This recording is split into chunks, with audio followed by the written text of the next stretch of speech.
Hello အားလုံးပဲမင်္ဂလာပါ 9 class ကနေတင်လင်းကြိုဆိုလိုက်ပါတယ်ဒီခါကျွန်တော် face to face တွေ့ပြီပေါ့နော် Okay ဆိုတော့ကျွန်တော် Photoshop 2023 beta က generative face အပြင်တခြားအသုံးဝင်တဲ့ tools လေးတွေအကြောင်းကျွန်တော်ဆန်းသွားမှာပေါ့နော်ဆိုတော့ video လေးကိုစလိုက်အောင်ဟုတ်ပြီအရင်ဆုံးကျွန်တော်တို့ဒီ beta ကို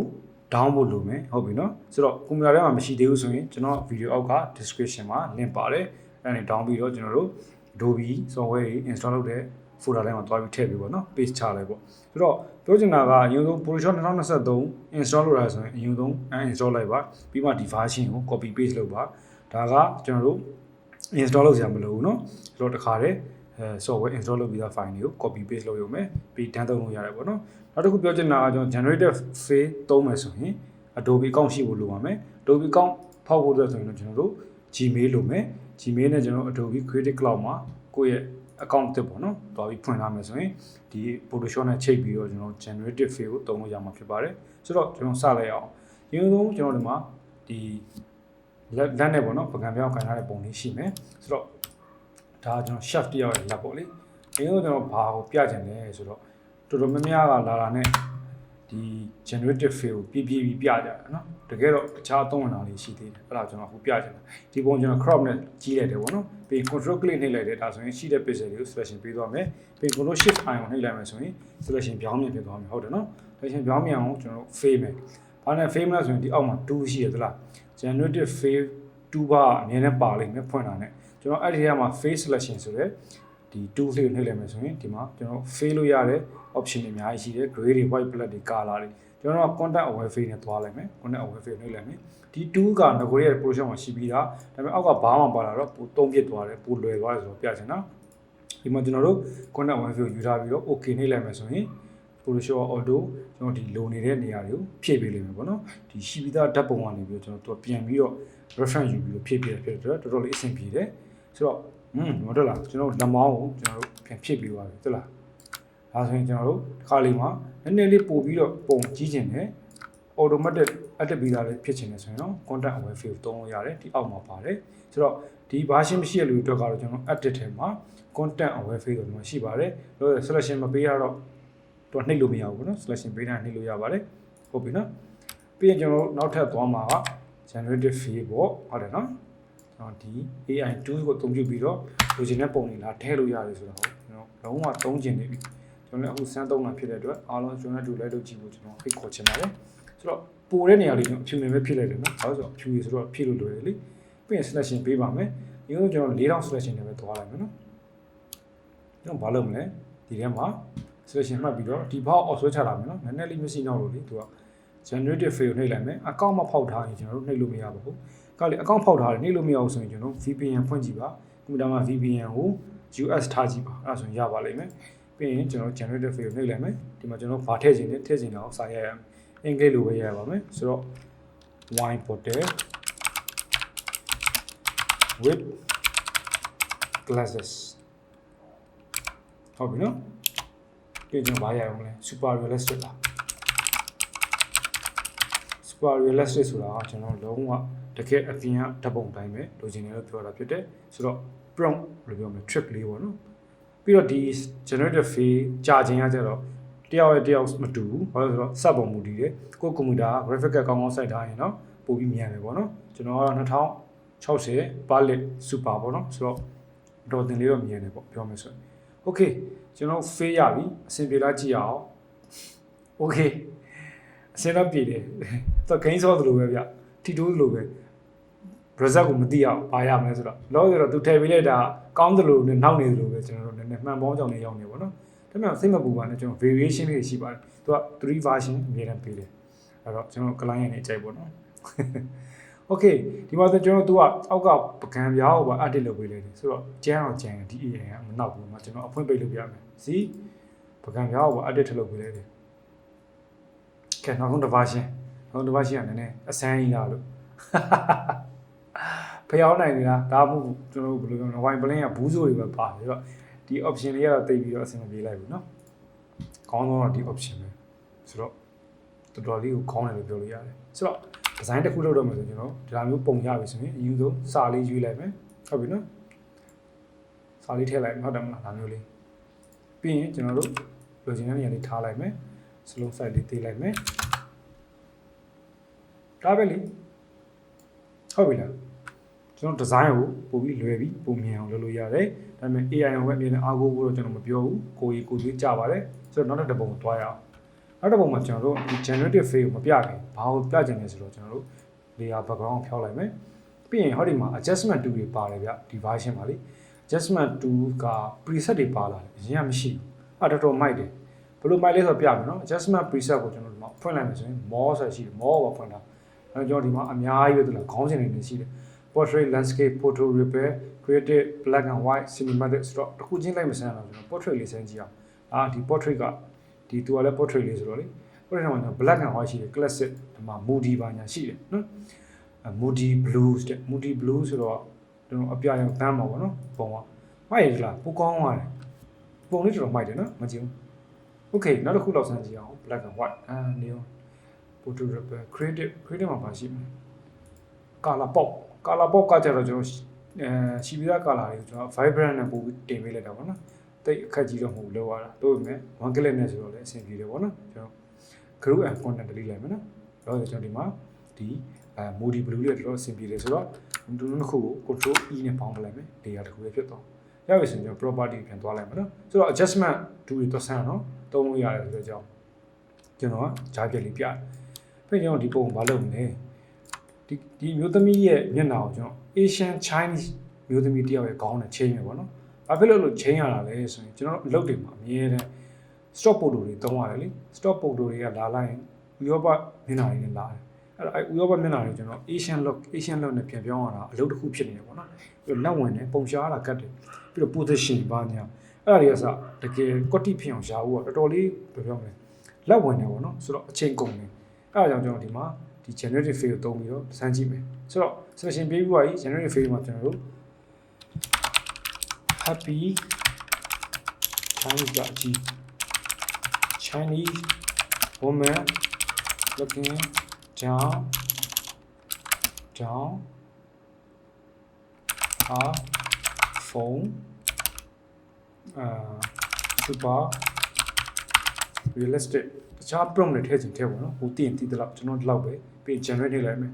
အဲဆိုတော့ခုနပြောသလိုပဲ GPU ပေါ်မူတည်ပြီးတော့အနေမြန်တော့ကွာမယ်ဒါပေမဲ့အဆင်ပြေပါတယ်ဆိုတော့ကာလီမာ result ကကိုထင်သားလို့မဖြစ်လာဘူးပေါ့နော်တော့အကွိုင်းတွေထွက်လာတယ်ဒီခါရောက်ရ share ကောင်းနိုင်လာတယ်ဆိုတော့တိတ်မပြတ်ပဲနဲ့ထပ်ဆန်းပေါ့နော်ဒါက AI2 ဖြစ်တဲ့အတွက်ကျွန်တော်များများလေ့ကျင့်ပေးဖို့လုပ်မယ်အဲ့ဒါမှဖြည်းဖြည်းနဲ့သူက version တွေမြင့်လာလေပိုကောင်းလာလေဖြစ်မှာပေါ့နော်ကျွန်တော် mid journey သုံးလို့လို့ဆိုသိမှာပါဆိုတော့ပြောရရင်တော့ကျွန်တော် channel လေးကိုကြိုက်နှစ်တယ်ဆိုရင်ပြောရရင်တော့ကျွန်တော် video လေးကိုကြိုက်နှစ်တယ်ဆိုရင် Naing channel ကို subscribe လုပ်တော့မမေ့နဲ့နော် okay လာပြီဗျာပြေးလို့ပါဒါကလည်းနဲ့လွန်သလားလို့ကဲနောက်ထပ်တစ်ယောက်ကိုကြည့်အောင်သူက variation နဲ့လာလေမမေ့နဲ့ okay နှစ်ယောက်ကတော့အဆင်မပြေဘူးနောက်တစ်ယောက်ကရောနောက်တစ်ယောက်ကတော့အဆင်ပြေခြင်းတယ်နည်းနည်းလေးပဲကျွန်တော်အတစ်လို့အဲ့ဒါဘာလဲဆိုတော့ဒီခေါင်းက site ကနည်းနည်းကြီးနေပါတော့ဆိုတော့ကျွန်တော် control T နဲ့တေးလိုက်မယ်တေးလိုက်လို့အဆင်မပြေဘူးနော်ဘလောက်ပေါ့အဲ့တော့အဆင်ပြေလာပြီနော်တက်လာဒါမျိုးပေါ့နော်ကျွန်တော်တို့ပြောမလဲနည်းနည်းချင်းစီအတေးရတာပေါ့ဆိုတော့ကျွန်တော်ဒီဘက်က variation ကိုတော့မနှိမ့်ချင်ဘူးဆိုရင်ဟောဒီမှာသလား 3/3 တော့ရှိတယ်အဲ့ဒါကျွန်တော်မြားလေးနှိမ့်သွားရင်ကျွန်တော် option လေးတွေရမယ်ဟုတ်ပြီနော်အဲ့ option လေးတွေမှာကျွန်တော်အဆင်ပြေလို့ကြည့်လို့ရွေးလို့ရတယ်ဟုတ်ပြီနော်ဒီ3ခုလုံးမကျဘူးပြင်ခြင်းနေဆိုရင်ကျွန်တော်ဘာလုပ်မလဲအဲ့ဒီ property ထဲမှာကျွန်တော်တို့ဒီမှာကျွန်တော်ခုနရိုက်ထားတဲ့ prompt တွေရှိတယ်နော်အဲ့ prompt တွေပြန်ပြီး edit လုပ်လို့ရတယ် phone တော့ကျွန်တော်ဒီမှာ super realistic ကိုဖြတ်လိုက်တယ်ပြီးတော့ဗာထည့်မလဲcorrect perspective correct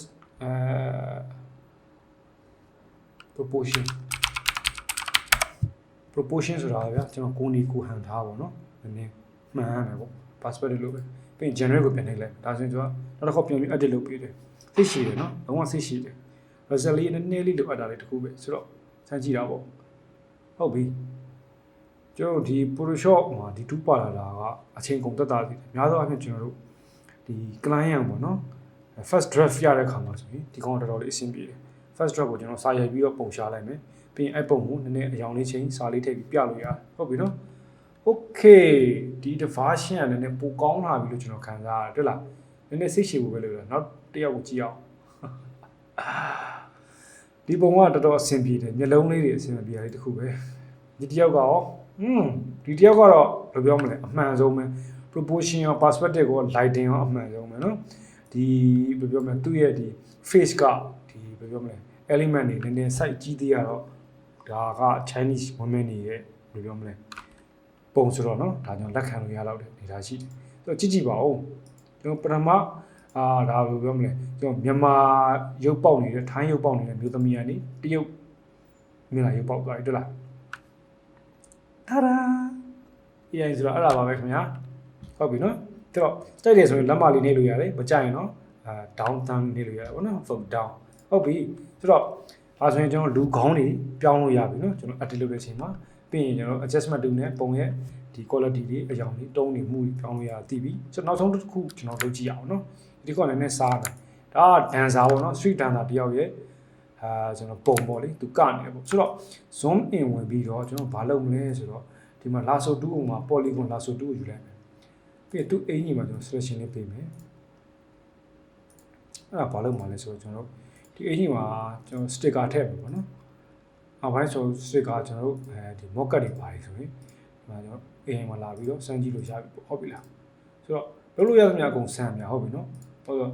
unlimited creative က limit မရှိဘူးလေဆိုတော့ AI ကိုကျွန်တော်ခိုင်းလို့ရသလောက်ခိုင်းမယ်ခုနပြောလို့ပဲရသလောက်ခိုင်းကြတာပေါ့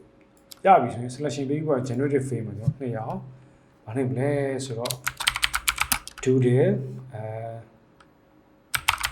sticker on white t shirt colorful favorite color ပြီးရင်ကျွန်တော် generate လိုက်မယ်ဒါဆိုရင်ကျွန်တော်ဒူတဲဆွဲထားတဲ့ shade အိမ်ပုံစံလေးရမလားညွှန်လင်းရတာပေါ့နော်ပထမဆုံးစမ်းကြည့်တာဆိုတော့ result ကိုကျွန်တော်လည်းမှန်းလို့မရဘူးကောင်းရင်လည်းကောင်းလာမယ်ဆိုရင်လည်းဆိုသွားပဲပေါ့နော်ဆိုတော့အားလုံးပဲ Naing class က video တွေကြိုက်တယ်ဆိုရင်တော့ကျွန်တော် channel ကို subscribe လုပ်ထားဖို့မမေ့နဲ့နော် follow လုပ်ထားပြီးတော့ကျွန်တော်တို့ဘေးနားခေါင်းလောင်းလေးနှိပ်ထားမယ်ဆိုရင်ကျွန်တော် video update တွေတင်တိုင်းမှာလုံးဝ update တွေကြည့်လို့ရမှာပေါ့နော်ဆိုတော့ okay ရပြီ result ကတိတ်ကောင်းလည်းမဟုတ်လို့တိတ်အဆိုးကြီးလည်းမဟုတ်ဘူးဆိုတော့နောက်တစ် option တစ်ခုဒီမြားလေးတော့ကြည့်အောင်ဒါကတော့နည်းနည်းလေးပြောင်းနေပါဘောနော်နောက်တစ်ပုံကြည့်အောင်โอ้နောက်တစ်ပုံတော့မစိုးဘူးပြတွေ့လားအင်ကြီးမှာ sticker ထည့်ပေးထားတာဖြစ်တယ် not bad ဟမ်မစိုးပါဘူးဟုတ်လားကျွန်တော်အင်ကြီးမှာတခါလဲ sticker ရိုက်ပြီးသားရပြီဆိုတော့ဒါ street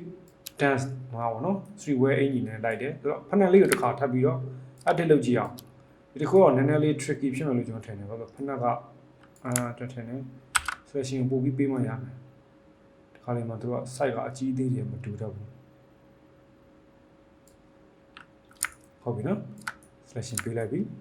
selection ကိုနှစ်ခုပေးပြီးခွဲပြီးပေးရင်ဘာဖြစ်တယ်လဲဆိုတော့ကျွန်တော်စမ်းမယ်လေပြီးရင်ကျွန်တော် selection တစ်ခုပဲပေးပြီးတော့ရိုက်နေတာဆိုတော့ယူနေဟုတ်တယ်မလားဟုတ်ပြီ selection နှစ်ခုရပြီနှစ်ခုလုံးကျွန်တော်တစ်ခါတည်းတစ်ပြိုင်တည်းစမ်းမယ်နော် generative frame မှာကျွန်တော်တို့4 star 1 star check Taylor blue black နော်ပြီးရင် highly detail okay ဗျာ all star 1 star check Taylor pro black highly detail ဟုတ်ပြီနော်တကယ်ရှိရမရှိရပါလားကျွန်တော်စမ်းကြည့်မယ်ဆိုတော့ hopefully ပေါ့လေရနိုင်ပါတယ်ပုံမှာကျွန်တော် share ကြီးတော့ဖြစ်သေးတာဟုတ်တယ်မလားနောက်ထပ်ကျွန်တော် selection တစ်ခုနဲ့ generate လုပ်တာဖြစ်တဲ့အတွက်နောက်ထပ် adjustment လေးတစ်ခုအသစ်ပေါ်လာပါတယ်ဒီဘက်မှာအဲ့ဒါကိုလည်းမြင်ရမှာပါဆိုတော့ဒီ 2 ကတော့လေးအဆင်ပြေတယ်ဆိုတော့အားနည်းချက်လေးလည်းရှိတယ်ပြင်ပြပြမယ်နော်ဘာလဲဆိုတော့ okay ပြောပြီးလို့ပြီးရင်ရှင်းနေပြီဒီပုံကနောက်ဆုံးတစ်ပုံပေါ့နော်ဒါပြီးရင်ကျွန်တော်တို့တော်တော်လေးလည်းတည်သွားပြီဆိုတော့လေပေါ်ပေါက်စမ်းကြည့်ဖို့ကျွန်တော်ကဖိတ်ခေါ်တယ်နော်မသိတာရှင်းနေကျွန်တော်ကိုcomment ထဲမှာမေးလို့ရပါတယ်တန်းနိုင်တော့တည်တော့ပြန်ဖြေသွားမယ်ပေါ့နော်ဆိုတော့ okay 1 star one star ကအခုလောရတဲ့အဆင်မပြေသေးဘူးနောက်တစ်ပုံပြောကြည့်အောင်နောက်တစ်ပုံလည်းတိတ်အဆင်မပြေသေးဘူးနောက်တစ်ပုံကြည့်အောင်ရှူးဖနက်နဲ့ပတ်သက်ရင်တော့စနီကာနဲ့ပတ်သက်ရင်တော့နည်းနည်းလေးအားနဲ့ရရှိတယ်ဗျာတွေ့လားအားလုံးတွေ့တဲ့အတိုင်းပဲနော်ဆိုတော့ကျွန်တော်အားမရသေးနောက်ထပ်ကျွန်တော်ထပ်ပြီးတော့စမ်းကြည့်အောင်ဘယ်လိုစမ်းမလဲဆိုတော့တစ်ဖက်ချင်းစီစမ်းမယ်နော်ဒီခေါက်ကြတော့ all star နဲ့မစမ်းမယ်ကျွန်တော်ဘာနဲ့စမ်းမလဲဆိုတော့ Nike Air Jordan A to smoke gray ဒီက realistic ပဲမထည့်တော့ဘူးနော်ဒီမှာစမ်းကြည့်အောင်ဘယ်လိုနေမလဲဆိုတာ